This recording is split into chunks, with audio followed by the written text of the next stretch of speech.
ملګرو جوزجان ولایت شبرغان ښار ته راغلي وګرځېدو راوګرځېدو په ښار کې اوس هم پیاده ګرځو د امن و امان نه چې دی مستفید شو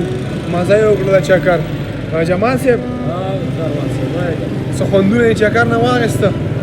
یاره درویش دراني صاحب وایي که نه کاروان صاحب وایي چې بیا نه توره پورته شي نه جنګ نه سر په وینو رنګ شي چې بیا نه توره پورته شي نه سر په وینو رنګ شي باداره دغه جنګ دی د وطن اخري جنګ شي واه باداره دغه جنګ دی د وطن اخري جنګ شي او چې زړونه سره ورکړو او لاسونه سره یو کړو چې زړونه سره ورکړو او لاسونه سره ورکړو دا کاڼي بلالونه شي دا بوټي بلون واه زما تر څو به دوی په کلي کلي ګرځي دا به وایي تر څو به دوی په کلي کلي ګرځي دا به وایي چې دا مېرمنې ورانه شي او دغه کور دې ړنګ شي باداره دغه جنګ دی د وطن اخري جنګ شي زمونږ زلمي چې جنګ ته هڅوي نو ورته وایي زمونږ زلمي چې جنګ ته هڅوي نو ورته وایي که هسې خو نکوی خو دا تورې به مو زنګ شي باداره دغه جنګ دی د وطن اخري جنګ شي او چې ګورې له لستوڼي به یې سور خنجر راوځي چې ګورې له لستوڼي به یې سور خنجر راوځي درویشه چې روان در سره دلته څوک به څنګ شي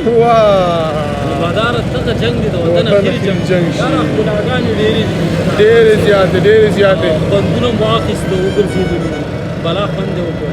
یاره دا نوی ښار سړی لاړ شي که نه کېدای شي موږ یو هفته یې جوزجان کې تېره کړو نو بیا راته خوند رانه کړي خو نن موږ څه بېل فیلینګ باندې ګرځو تاسو فکر وکړئ چې تاسو نوی یو ښار ته تللي وئ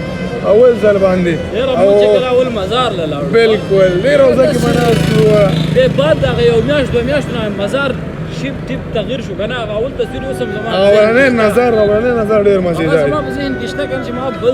بل شان ما ته ښکارېدو دا ښار که نه داسې جمال صاحب ټوکه دې پکې کله کله چې په اول نظر کې زموږ څوک خوښ شي هم همداسې سوچ سمجھ نه بغیر خوښه کړو یار څه دورې نه ښکاري بلکل بیک ګراونډ کې شاید هغه انقره مسجد ښکاره شي یې ګوره انقره مسجد بیک ګراونډ کې ښکاري مزېدار ځای دی ښکلی ښار دی او همدا اوس موږ د